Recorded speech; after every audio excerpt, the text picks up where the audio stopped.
오늘 우리에게 허락하신 말씀의 제목은 한 알의 밀알처럼이라는 제목으로 은혜를 나눕니다. 로버트 선교사는 어릴 때부터 어머니의 기도와 사랑 가운데서 자라났고 아버지 토마스 목사로부터 선교적 비전을 이어받게 되었습니다. 20세가 되던 해 런던 선교회 예배에 참석하여 큰 감동과 큰 은혜를 받았습니다. 그리고 조선에 복음을 전하라는 마음에 불이 붙게 되었습니다. 그리하여 이 로버트 토마스는 1866년 미 상선인 제너럴 셔먼호에 승선하여 평양으로 향했습니다.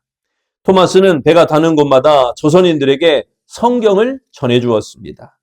하나님께서 조선을 사랑하십니다. 이걸 받으세요. 성경책입니다. 제너럴 셔먼호가 평양 만경대까지 다다르자 조선군과 대립을 하게 됩니다. 대포로 공격하던 선장은 조선 군사들의 공격이 너무 거세지자 퇴각을 명령하였습니다. 퇴각하던 미군들에게 조선의 군사들은 총공격을 하게 됩니다. 이 순간 토마스 목사는 예수 믿으시오 소리치며 성경책을 군사들에게 던졌습니다. 그러자 군사들이 쏘아댄 불화살로 이 제너럴 셔먼호가 불타기 시작하였습니다. 그러자 배에 있던 사람들이 강으로 뛰어들었고 또 무트로 내려오는 사람들은 군사들에게 죽임을 당하게 되었습니다. 그리하여 대동강은 순식간에 피로 물들게 되었습니다. 그런데 배가 타오르고 있는 와중에도 이 토마스 선교사는 성경책을 계속 던졌습니다. 무트로 나온 토마스에게 칼을 잡은 박충건 부교의 손이 올려진 순간 잠깐만 이걸 받아주시오. 제가 드리는 마지막 물건입니다. 이 말에 멈칫 놀란 박충건은 토마스가 가슴에서 꺼낸 성경책을 얼떨결에 받게 되었습니다. 토마스 선교사는 하나님은 당신을 사랑하십니다. 이렇게 말하고는 무릎을 꿇고 하나님께 기도드렸습니다. 하나님, 이 사람은 자기가 하는 일을 모르오니 용서하여 주옵소서. 이 일로 조선 땅에 뿌리 내린 열매로 복음이 뿌리 내린 열매로 맺게 하여 주옵소서. 박충건은 그리고 토마스 선교사를 칼로 찔렀습니다. 1866년 9월 3일 27살의 젊은 나이로 토마스 목사는 대동강 백사장에서 순교의 피를 뿌리게 되었습니다. 그를 죽였던 박충건은 후에 회개하고 예수 믿고 장로가 되었습니다. 토마스 목사가 전해준 성경을 읽은 홍신길이라는 사람은 대동강, 대동문에 교회를 세웠고 동생도 예수 믿고 같이 장로가 되었습니다. 황명대라는 사람은 제너럴 셔먼호가 불탈 때 예수, 예수, 예수 토마스 선교사의 소리를 듣고 평양 초대교회의 신자가 되었습니다. 토마스 선교사는 조선 땅에 떨어져 죽은 한 알의 밀이 되어서 조선 교회가 세워지는 초석이 되어진 것입니다. 예수님께서 요한복음 12장에서 말씀하실 때 이미 자신의 죽음을 마음에 두고 있었습니다. 예수님은 인간의 몸을 입고 이 땅에 오셨고 인류의 죄를 해결하기 위해서 십자가를 지셨습니다. 십자가에서 죽으심으로 땅에 떨어져 한 알의 밀알이 되자 예수 안에 있던 생명의 씨앗이 소망이 없는 사람들에게 열매로 맺혀졌던 것입니다. 그 후에 십자가에서 죽으신 예수님을 믿는 자마다 생명의 열매가 맺혔습니다. 생명의 열매가 확산하는 비결은 밀알이 땅에 떨어져 죽는 것 외에는 다른 방법이 없습니다. 생명의 확산은 자기 자신을 붙들고자 하는 삶이 아닙니다. 자신을 내어주고 죽음을 통과하는 삶에서 비롯되는 것이 이 한 알의 밀알과 같은 삶인 것입니다. 예수님은 멸망하게는 사람들에게 생명의 열매가 맺히도록 십자가에서 죽으신 한 알의 밀알이십니다. 예수님께서는 우리에게도 썩어지는 한 알의 밀처럼 되라, 썩어지는 한 알의 밀알처럼 되라 라고 명령하십니다. 그러므로 우리는 결단해야 됩니다. 한 알의 밀알처럼 희생하리라. 한국 교회사 초기에 헤론이라고 하는 의사가 있었습니다. 그는 한국교회의 성장에 아주 큰 영향을 끼쳤습니다. 그에 관한 이야기는 2010년, 벌써 16년 전이네요. 2010년에 재중원이라고 하는 드라마로 방영된 적도 있었습니다. 헤로는 미국 테네시 의과대학에서 가장 우수한 성적을 올린 수재였습니다. 그래서 학교에서 교수직을 제안했는데 이 교수직을 사양하고 1885년에 한국에 와서 의료 선교사로 헌신하였습니다. 그리고 한국에 온 지 5년 뒤인 1890년 여름 각종 전염병이 퍼지게 되었습니다. 그때 많은 사람이 목숨을 잃고 고통을 당하고 있을 때도 폭염 속에서 환자 치료에 최선을 다했습니다. 더위와 과로로 결국 이질에 걸린 헤로는 3주간 앓다가 아내와 2딸을 남겨놓고 선교지 한국에서 짧은 생을 마치게 되었습니다. 그의 희생은 한국교회 성장에 큰 밑거름이 되었습니다. 한국교회는 우리가 알지 못한 곳에서 희생한 이들이 있는 까닭에 부흥이 있을 수 있었던 것입니다. 그들의 삶이 하늘의 미랄이 되어 부흥의 원동력이 되었기 때문인 것입니다. 24절에 말씀합니다. 하늘의 밀이 땅에 떨어져 죽지 아니하면 하늘 그대로 있고 죽으면 많은 열매를 맺느니라. 여기에 떨어져라고 했는데 이 떨어져는 단순한 낙하, 떨어진 것을 말하는 게 아니라 죽음을 통한 새로운 생명의 시작을 상징하는 것입니다. 미랄은 하찮고 그것도 하늘의 미랄은 시시한 것입니다. 그러나 여기서 말하는 미랄은 그 시시한 것이 아닙니다. 그래서 떨어져 많은 열매를 기대하고 하나님 앞에 심은 것입니다. 쓸모없이 내다버린 것이 아닙니다. 그 하늘의 미랄이 한 포기의 밀날 이삭이 되었다라는 겁니다. 그리고 많은 미랄이 그 이삭에 열매 맺게 되었습니다. 예수님의 값진 희생이 없었다면 우리는 죄 사함을 받지 못했을 것입니다. 예수님께서 희생 제물이 되심으로 생명을 얻게 되어진 것입니다.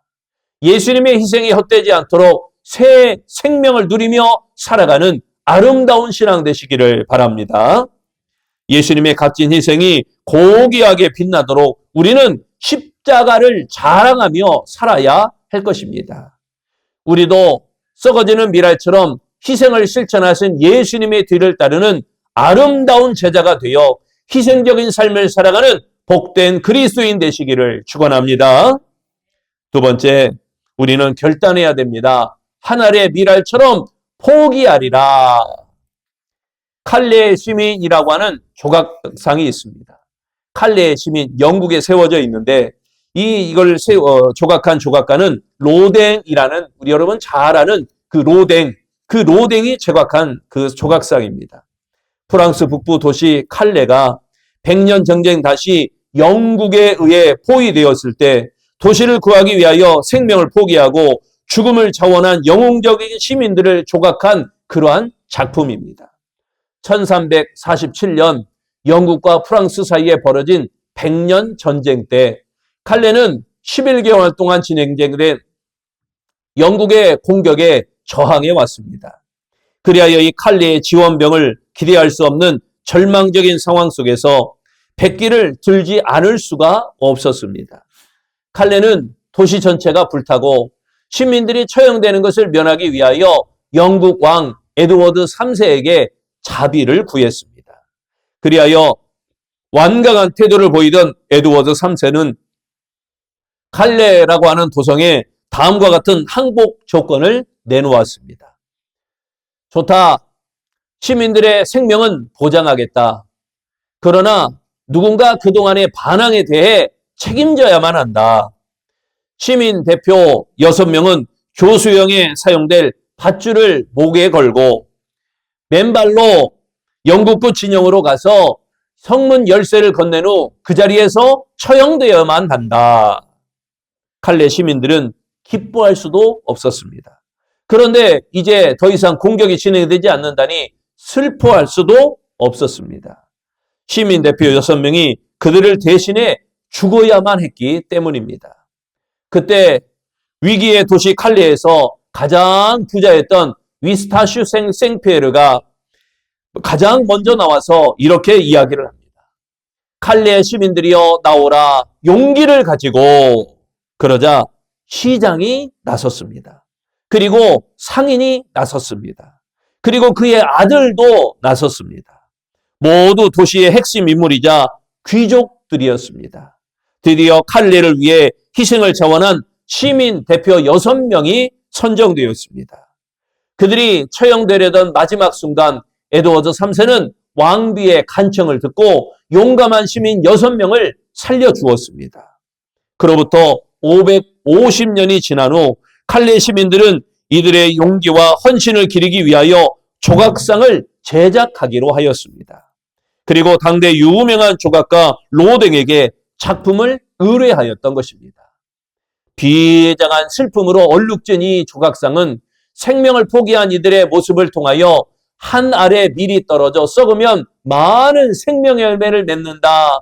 이 교훈을 일깨워주고 있습니다. 본문 25절에 말씀합니다. 자기의 생명을 사랑하는 자는 잃어버릴 것이요. 이 세상에서 자기의 생명을 미워하는 자는 영생하도록 보존하리라. 여기에 자기의 생명을 사랑하는 자라는 것은 사랑하다 또는 좋아하다 또는 애착하다라는 의미입니다. 그러니까 집착하는 사람을 가리키는 것입니다.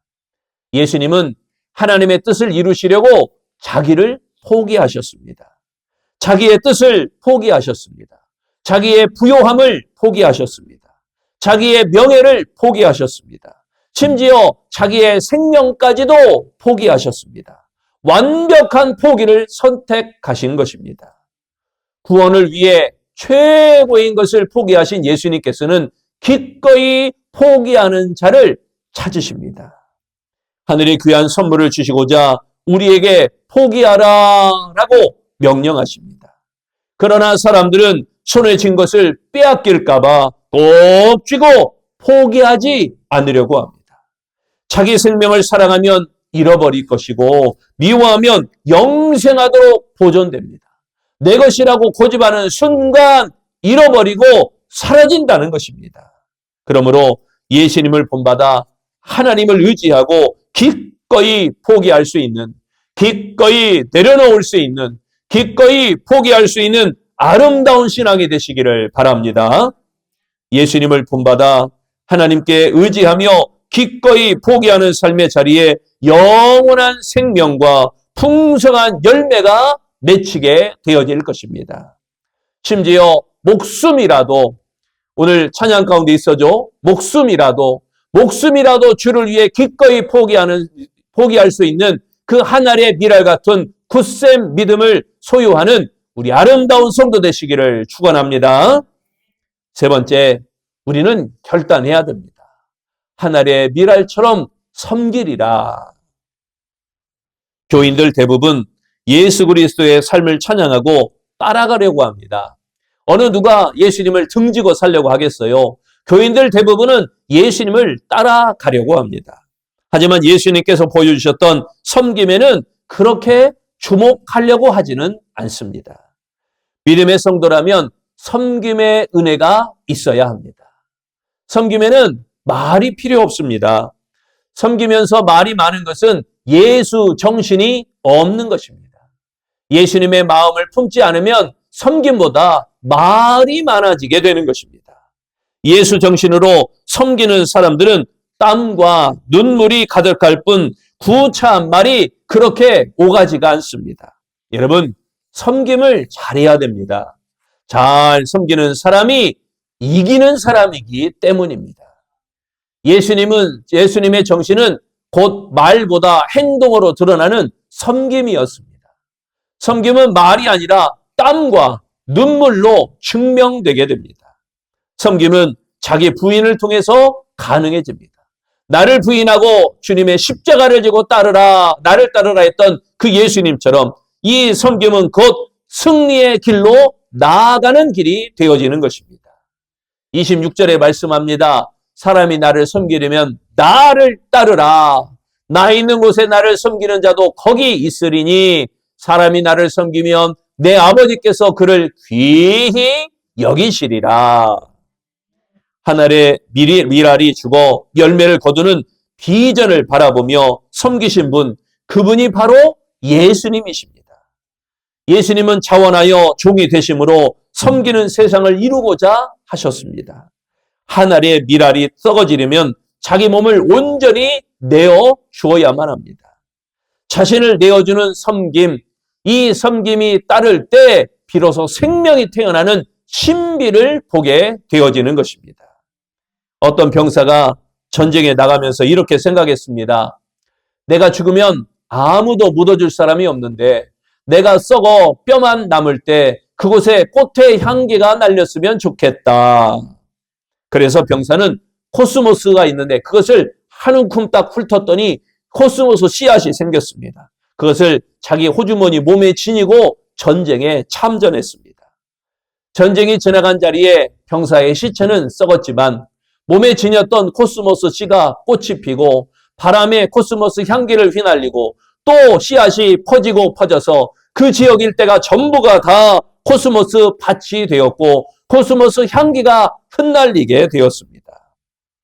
병사의 몸은 흙으로 돌아갔지만 그 씨앗은 땅에 떨어져 죽음과 부패를 지나 결국 꽃을 피어내게 되었다는 것입니다. 이는 자기 포기와 희생이 새로운 생명을 낳는다라는 분명한 복음의 메시지일 것입니다. 우리가 있는 그곳이 하늘의 미랄처럼 썩어 열매 맺으라고 보내신 곳임을 기억하고 어디에 있든지 우리 미랄처럼 하늘의 미랄처럼 썩어져 열매 맺으시기를 축원합니다. 여러분 잘 아시는 유관선 열사, 이 유관순 열사는 자신을 보존하는 편안한 길 대신에 민족을 위해 죽는 길을 선택했던 인물입니다. 유관순이라는 하늘의 미랄이 대한민국의 땅에 떨어져 죽었을 때 비로소 이 땅에는 억눌렸던 이들의 만세 소리가 파도처럼 일어났습니다. 나를 버려 우리를 살린 유관순의 삶은 진정한 생명이 어디에서 시작되는지를 보여주는 가장 고귀한 증거가 되어질 것입니다. 그러므로 유관순 열사의 순국은 단순한 죽음이 아닙니다.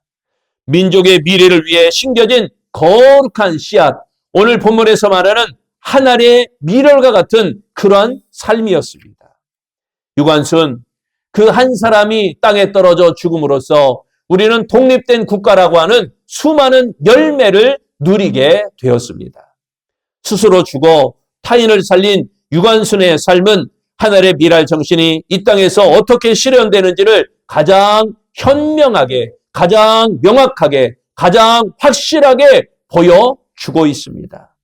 사랑하는 성도 여러분, 부디 편안하게, 부디 안락하게, 부디 안위하게 사는 것으로 만족하지 마시고 썩어지는 하늘의 미랄처럼 희생과 포기와 섬김을 통하여 많은 열매를 맺어가는 아름답고 복된 성도들이 되시기를 축원합니다. 땅에 떨어져 심어진 하늘의 미랄처럼 많은 열매를 거두시기를 바랍니다. 썩어지는 희생이 있으면 많은 열매를 거둘 수 있습니다. 세상 것을 과감히 포기하면 많은 열매를 거둘 수 있습니다. 자신을 들여 섬기기를 시작할 때 많은 열매를 거둘 수 있습니다. 기도하겠습니다. 주님, 예수님께서 하늘의 미랄이 되심으로 온 인류에 아름다운 열매를 허락하여 주신 것처럼 그 구원의 열매, 그 생명의 열매, 그 영광의 열매를 우리가 바라봅니다. 주님, 우리도 예수님처럼 하늘의 미랄이 되기를 원합니다. 하늘에 그대로 보존되는 자가 아니라 분명히 땅에 떨어져 심어진 자로서 썩어져 희생하고 헌신하고 하나님 앞에 나아가는 자로서 썩어지는 희생으로 말미암아 많은 열매를 거두기를 원합니다. 세상 것을 과감히 포기하면서 많은 열매를 거두기를 원합니다. 자신을 들여 섬기기를 시작하면서 더 많은 열매를 거둘 수 있는 하늘의 미랄과 같은 사람들이 되도록 축복하여 주옵소서. 우리 아름다운 성도들 한 사람 한 사람마다 그 미랄 정신으로, 그 미랄의 마음으로, 그 미랄의 희생으로 우리 아름다운 교회가 그 많은 열매를 거두고 무리의 수가 많아지며 모이기를 힘쓰는 예배의 풍성한, 기도의 풍성한, 전도의 풍성한 교회가 되게 하여 주시옵소서. 오늘도 주의 은혜 가운데 하늘의 미랄처럼 떨어지기를, 하늘의 미랄처럼 희생하기를, 하늘의 미랄처럼 열매 맺기를 예수님의 이름으로 기도합니다. 아멘.